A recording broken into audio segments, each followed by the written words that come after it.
Hello guys, എല്ലാവർക്കും എൻ്റെ ഹൃദയം നിറഞ്ഞ ക്രിസ്മസ് ആശംസകൾ. അങ്ങനെ ക്രിസ്മസ് ആയിട്ട് നമ്മുടെ 3 സിനിമകളാണ് റിലീസായത്. ഒന്ന് അനാക്കൊണ്ട, ലാലേട്ടൻ്റെ വൃഷഭ, പിന്നെ നിവിൻ പോളിയുടെ ഏതൊരു സിനിമ. ഇതാണ് എൻ്റെ അറിവിൽ. വേറെ ഏതൊക്കെ എനിക്ക് അറിയുമെന്ന് എനിക്കറിയാം. അതിൽ വൃഷഭയ്ക്ക് കുറച്ച് നെഗറ്റീവ് കമന്റ്സ് ആണ് അറിയാൻ സാധിച്ചത്. എന്താണെന്ന് അറിയില്ല, സമയമുണ്ടെങ്കിൽ പോയി കാണാം. അപ്പോൾ ഞാനിന്ന് അനാക്കൊണ്ട കണ്ടു. നമ്മൾ കണ്ട പോലെ സീക്വലോ അല്ലെങ്കിൽ ഒരു അഡ്വഞ്ചർ ഒരു ത്രില്ലർ ഫിലിമൊന്നുമല്ല, ഒരു ചെറിയ സിനിമയാണ്. ഒരു സ്മാൾ പാക്ക് ഓഫ് ഫൺ ഫിലിമാണ്. ഫുൾ കോമഡിയാണ് സിനിമ.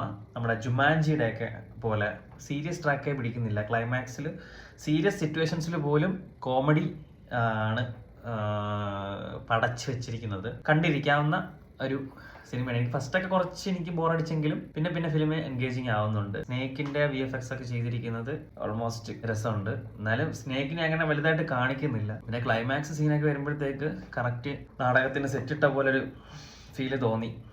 അതർവൈസ് ആൾ ഓവർ ഫിലിം നൈസാണ്. ഒരു നൈസ് ഫിലിം. ഒരുപാട് സമയമില്ല, 1.5 മണിക്കൂറുള്ള സിനിമ.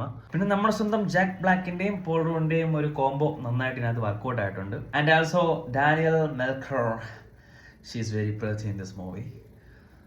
ക്രഷ് അടിച്ച് ചില സീനുകളിൽ. Oh my God. Time duration വളരെ കുറവായതുകൊണ്ട് നമുക്ക് കണ്ടിരിക്കാം. Thank you.